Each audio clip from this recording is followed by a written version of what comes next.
Okay, it's day 2. Still another hot one today, but my dad came to help me, luckily, so that should be a big help. So today's goal, I'm going to try to do the front here. It's going to be the same as the back. So we have the 2 windows to deal with, which we'll have to pull out and shim out that same 3/4 of an inch. But we'll just do the same thing, kind of go across here. I might have a little bit of a step down on the siding somewhere in here, since the rock garden kind of goes uphill a little bit. But this left side should be pretty straightforward, all exposed. And we'll just do the 16 inch spacing across for these furring strips again, and then a little bit of then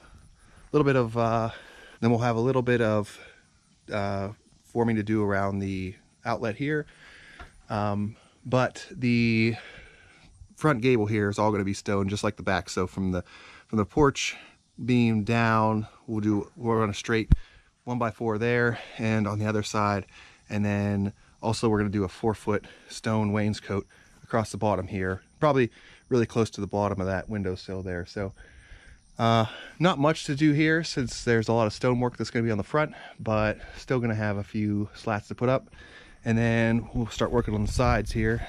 The sides be a little bit different, because instead of shimming out the 3/4 of an inch, they actually come out about a 1/2 inch piece of that T111, and then a 3/4 inch 1x6 underneath where our soffit is. So I might end up using 2x4s on this side and just planing them down to whatever thickness we need to get that lined up. But that will be a different challenge, and we will see what happens when we get to that point. But first, I'm gonna get to the front and get this done, and then we'll catch up with you then.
Okay, so we have this right side up. All these purlins are within our 16 inch gap, except for that top one, probably 6 inch or so. And then this space down here we left open, because I'm going to do that 4-foot, maybe 3.5 foot or so wainscot of stone veneer all the way around. So it'll basically hit just below the window at this point. And then from the board up will be our siding. So got our gutter back installed, had to take that off to get our vertical piece in, and we'll move it again once we get our siding up. But now I just wanted to make sure the windows, the base of both my windows are the same height, so that way you have a nice straight line going across. So have the transit set up over here. We're going to shoot grade on the bottom of this window, and hopefully this window over here is within at least a few fractions of an inch. But if it's not, we'll just have to make do with what it is.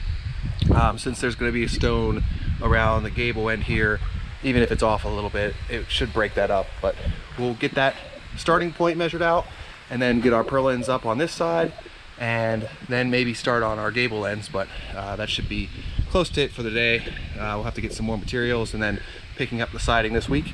So see how much we can get done today and go from there. Okay, so we got the transit, and we got the setting on the base of that window there, and my dad's here with the transit to see just how close these windows are. And I've never measured this when I put them in, but I can see just from this, probably about 3/4 of an inch or so, this gap here, because we were right to the bottom of this. So not too bad. I mean, that's 3/4 of an inch. I think that's a reasonable amount. You'll never be able to see that by eye between the 2 sides of the house. So we're gonna go with that, and we'll just go straight to the bottom of the window like we did on this side, and shouldn't make a difference. So.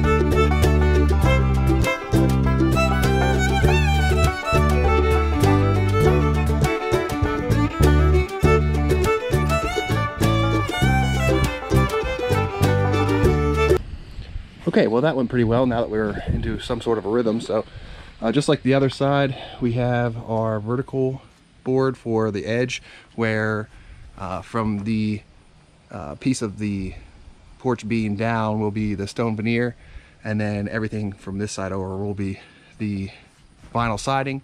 And then we have the same line of stone veneer siding for our wainscot over here, and then a few boards. Couldn't get this last one in because there was an old AC unit here before, and just from filling that in, it's a little high. So I want to get the grinder and the masonry grinder and grind that down flush so it doesn't have a little bow there. But other than that, the front is done.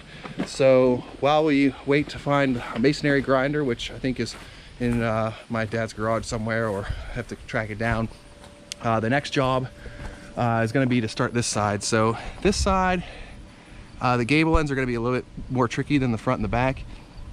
So I have this, there's old T111 here from when this was an old hunting club, and it's just really rotten and obviously not very good to have back here. So the idea is we're going to cut right along my soffit line here on that channel for the soffit, flush cut it. And I just bought cabinet saw or toe kick saw from Harbor Freight, since I can get really flush in there. So we'll see how that thing cuts. I've never used one before.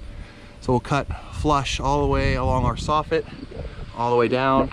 We'll take all of this T111 off, and then behind there's an end truss I know from inside of the attic with some vertical 2x4s, and we'll put some new zip sheathing on there, tape it all up, and then should have to still probably shim out a couple inches. So we'll probably use 2x4s for this side, because to shim out to the same length as our current J channel for the soffit, we have this 1/2 inch T111, and then we have a 3/4 inch piece of 1x4 up there. So it's gonna be roughly 1.5 inches for 2x4. We might have to get a little innovative with the hand planer and the regular planer next time. The two gable ends are definitely going to take more effort to get a nice in-plane furring strips for the vinyl siding to sit on and not look wavy at all. So we'll see how this goes. Just going to get the saw set up and then get this cut and see if we can get this gable T111 out of here.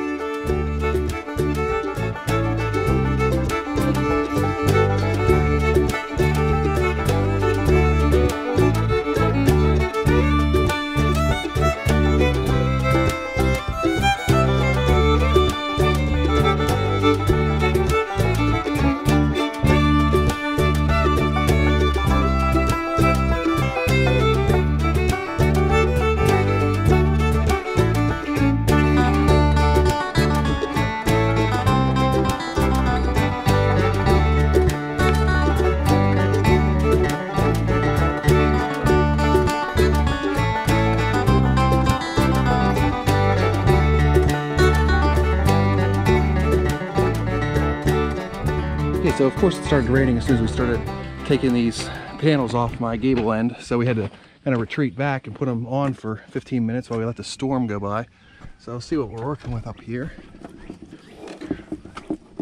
Okay, so this was the inside of the attic. So we have these vertical pieces. There must have been a gable vent here before. I'm not sure why they would have that blocking there if they didn't. So I need to reframe that for the new gable vent that I have.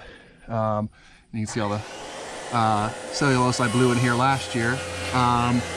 Just before I get these pieces back up here, while I can reach it, I wanted to move this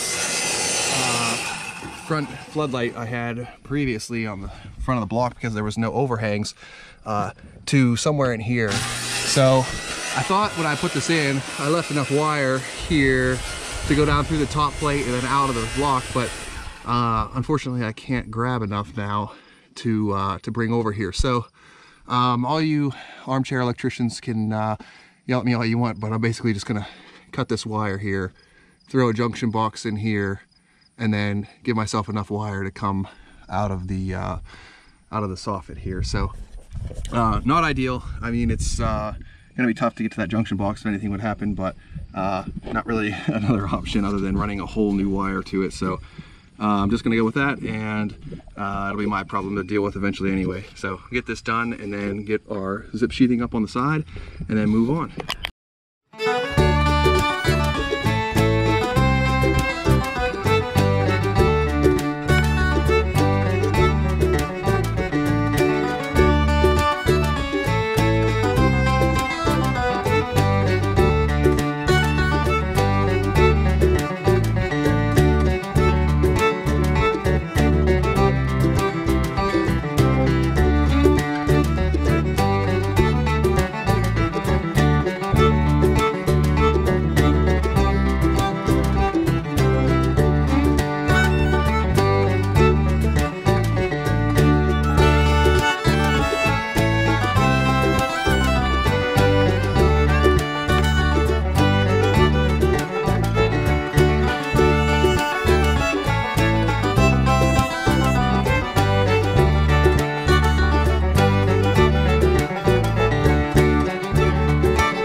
Okay, so it was a long day here. We had a little bit of messing around with the electrical up here, like you guys saw in the video, but I ended up pulling this piece of soffit out and putting a piece of blocking in there, putting my wire down through. I got my box in there, like I was talking about before, to splice my wire in, and we finally removed all the old T111 that was on here, replaced it with some zip sheathing, 7/16, and then we zipped, covered all of our seams here, and just ran an extra bead up on the top there, and ran out of tape, but we still need to do this side, so that'll just tie everything together, and then should have a nice waterproof seal there, even though it's still behind the vinyl. But it looks a lot better than that T111. Should last a lot longer than the T111. It was in pretty bad shape. So next time, I also got my framing inside here for my 18 by 24 gable vent. So all I have to do is stick a router in there, cut out my hole whenever my vents come in, should be next week, get my vent in there, and that's already set up for the J channel and the vinyl siding. So it should be interesting to see how these 2x4s go on here to create a nice even plane from that 1x4 on the top. We actually got kind of lucky, and I thought originally I was gonna have to cut out this original 1x4 because the T111 will be behind it, nailed to it, but it turns out the T111 was just butted up against it, and then they had some caulking in there, so that made it a lot easier. So just took the screws out of the T111 and ripped it off the wall, put our new pieces on, and now we just have to clean up and do it all again next time. So see you then, and we'll start on the other side too. Thanks.